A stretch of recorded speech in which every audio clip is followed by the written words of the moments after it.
سلام سلام سلام صفا بردین به این حالمون با این رفقای نابمون فدای چشاتون.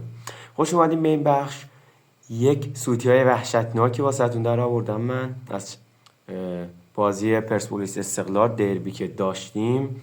بعدش قرعه کشی کردن که برای جام جهانی من یه سوتیای وحشتناکی واسهتون آوردم که وای وای وای نگم.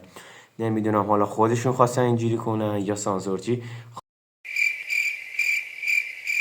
خوابیده بود، نمیدونم. حالا بریم اولیش رو ببینیم که اولیش واقعا دوربین زوم میشه روش و بقیهش خودتون ببینید. خب این اولیش رو ببینم اکتیویر خوبی هستیم.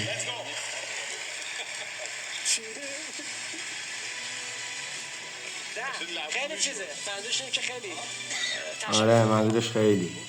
اینجا ببینید میگه خیلی پایماله خداد عزیزی، نمیدونه که دوربین روشه و اینجا میگه خیلی خواهیم به ترامپ میگه، منظورش اینجا ترامپه.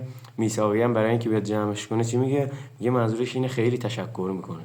آقا مرد حسابی این از جمع کردن بود یا بیشتر تخریب خراب کردی رفت، باز شاید ما نفهمیده باشیم ولی اونو گفتی کلا خراب شد. ولی سانسورچی این وسط کجاست؟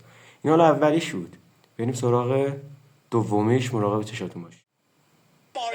این دومیشه.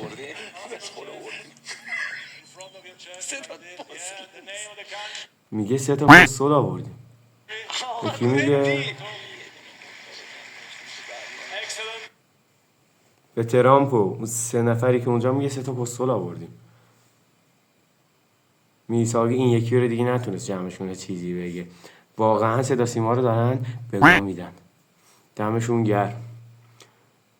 بریم سراغ سومی که این یکی واقعا جنجالیه، نکته گیر میخواد. اینم میتونی شما بفهمین قبل از این که من بگم چیه؟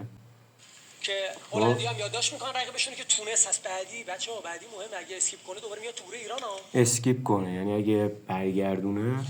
اگه کنفدراسیونش این دیگه کاملا واضح بود که باشه با شاید ضعیف باشه. ببینید که ببین یه بار دیگه نگاه کن. رقیبشون که تونس هست. بچه‌ها بعدی مهم، اگه اسکیپ کنه دوباره میاد توره ایران ها. اگه کنفدراسیونش این میگه خب به کیرم برادر عزیز، ما زمینی هستیم. که باشه با خداداد رسما شبکه 3 رو به گا داد، یعنی هوا طرفی. و منم اولین نفری بودم که تونستم این سوتیا رو بگیرم. خب خیلی ممنونم که تا اینجای کار با ما بودین. تا کلیپ بعدی مراقب چشاتون باشین و با اون چشای خوشگلتون کلیپ بعدی ما رو نگاه کنین و با اون دستای قشنگتون لایک و فالو هم یادتون نره. قربون چشاتون، تا کلیپ بعد مراقب چشاتون باشین.